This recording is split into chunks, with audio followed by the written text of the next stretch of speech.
হয় আপুনি উপাৰ্জন কৰিম বুলি ভাবিলে আপোনাক বহুত মূলধন নালাগে আৰু সমান্তৰালভাৱে বহু মেন পাৱাৰো নালাগে সেয়া লাগিব কেৱল আপোনাৰ একাগ্ৰতা আপুনি ব্যৱসায় কৰাৰ কৌশল উপাৰ্জন কৰাৰ কৌশল আটাইতকৈ ডাঙৰ বস্তু মই আছোঁ গোলাঘাট জিলাৰ বৰপথাৰৰ পাভজান টি ফেক্টৰী তিনিআলিত আৰু তাত মই দেখুৱাইছোঁ আপোনালোকক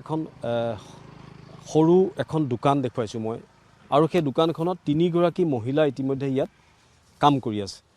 মই প্ৰথমতে কৈছোঁ যে তিনিগৰাকী মহিলা হ'ল একেটা ঘৰৰে সম্পৰ্কীয় নবৌয়েক আছে নন্দেক আছে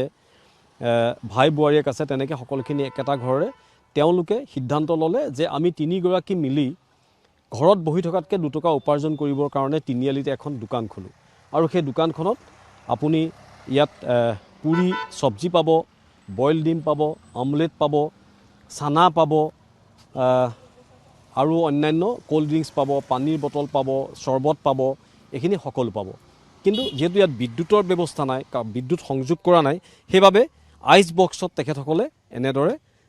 আইচ বক্সতে যিটো কোল্ড ড্ৰিংকছ হয় সেইখিনি এই আইচ বক্সতে ৰখাৰ ব্যৱস্থা কৰিছে যাতে গৰমত অকণমান সকাহ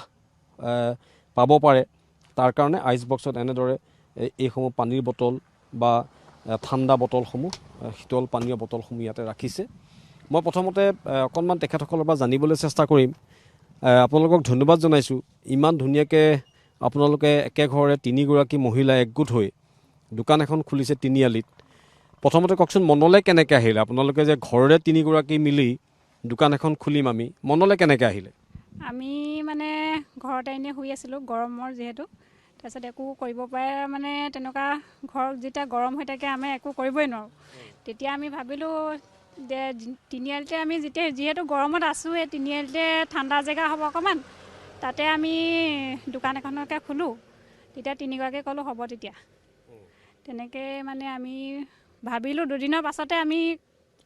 আৰম্ভ কৰিলোঁ মানে কিমান টকা ইনভেষ্টমেণ্ট আছে ইয়াত খুবটো বেছি নাই তথাপিতো কথা পাতিছোঁ আৰু সোমবাৰে কথা পাতিছোঁ আৰু আমি গোটেই তিনিগৰাকী লগ হৈ আৰু মঙলবাৰে বজাৰ কৰি বুধবাৰে অপেনিং কৰিছোঁ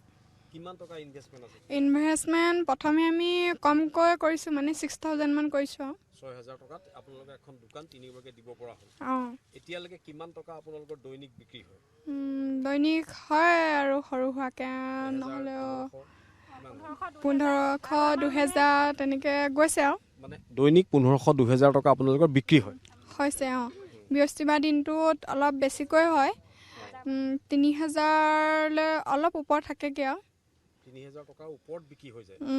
হয় ঠিক আছে মই আকৌ সুধিম এই তিনিগৰাকী কোন কোন এবাৰ আমি জনাটো দৰকাৰ চবে এয়া হ'ল আমাৰ নবৌ আৰু দাদাৰ নবৌ আৰু এয়া হ'ল হেৰি বোৱাৰী ভাই বোৱাৰী মই নন্দেক আৰু এয়া নন্দেক এয়া ভাই বোৱাৰী এয়া হ'ল ককায়েকৰ মানে নবৌয়েক তিনিগৰাকী মিলি আপুনি ভাবক মাত্ৰ 6,000 টকা ইনভেষ্ট কৰিছে 6,000 টকা ইনভেষ্ট কৰি মানে এগৰাকীকে 2,000 টকাকৈ পৰিছে ইনভেষ্ট কৰি এই সৰু দোকান এখন দিলে ওপৰত এখন পাল দিলে য'ত নেকি 6,000 টকা যিহেতু ইনভেষ্ট গতিকে কম খৰচত হ'ব লাগিব আৰু আচৰিত হ'ব এদিনত 3,000 টকা ওপৰত বিক্ৰী হয় 6,000 টকা ইনভেষ্ট আৰু এদিনত 3,000 টকাৰ ওপৰত তেখেতসকলে ইয়াত ঘুগুনি চব্জি পুৰি ডিম চানা কোল্ড ড্ৰিংকছ এইখিনি বিক্ৰী কৰে চাহ বিস্কুট বিক্ৰী কৰে মই সেইকাৰণে কৈছোঁ যে যেতিয়া আপুনি ভাবিব যে মই কিবা এটা উপাৰ্জন কৰোঁ আৰু সেই উপাৰ্জন কৰিবৰ কাৰণে যেতিয়া আপুনি দৃঢ়তাৰে আপুনি কাম কৰিব তেতিয়া আপোনাক মূলধনৰ প্ৰয়োজন নাই আপুনি কম মূলধনত তেখেতসকলে গৰমত বহি থকাতকৈ দুটকা উপাৰ্জন কৰিবলৈ আহিলে আৰু এয়া ইতিমধ্যে কাষ্টমাৰ আমি দেখুৱাইছোঁ আপোনালোক গ্ৰাহকে দুই এপদ বস্তু কিনিছে আপোনালোকৰ ঘৰ ইয়াতে নেকি হয় টেঙানীত হয় মই বৰপথাৰ পৰা বস্তু ল'বলৈ আহিলোঁ আজি দেওবাৰ দিনটো আজি মই চাহকাপ খাই যাব নেকি চাহকাপ খাই যাম হয় হয় আপুনি আমি দুইজন লগতে আহিছিলোঁ বিশেষ ইয়াত সদায় দেখি আছোঁ সেইটো কাৰণে বোলো সোমাই যাওঁচোন কেনেকৈ কি ধৰণে ব্যৱস্থা লৈছে সোমাই চাই যাওঁ খাই যাওঁ সেইটো বুলি আহিছোঁ ঠিক আছে মই আৰু এটা কথা অকণমান বাইদেউ আপোনাৰ ওচৰলৈ আহিছোঁ এই যিটো পইচা আপোনালোকে 6,000 টকা ইয়াত ইনভেষ্ট কৰিলে তিনিগৰাকীয়ে 2,000 টকাকৈ পইচাটো আপোনালোকে আৰু বেলেগ ক'ৰবাত চৰকাৰৰ পৰা কিবা সুবিধা পাইছিল নে কি পাইছিল উদ্যমিতা আঁচনিৰ পৰা পাইছিলোঁ বাকী আমি আপোনাৰ যি কৰিব লাগে মানে কোনোবাই মুৰ্গীৰ কাৰণে কোনোবাই ছাগলীৰ কাৰণে সেইবোৰ কৰা হ'ল তাৰপিছত ছাগলী অলৰেডি আনিলে আনিলোঁ। তাৰপিছত যিকেইটকা মানে বাচিলে আমি ভাবিলোঁ মনতে বহি আছিলে এদিন আলোচনা কৰিলোঁ, সেইকেইটকা পইচা কৰি এখন দোকানখন কৰিলোঁ।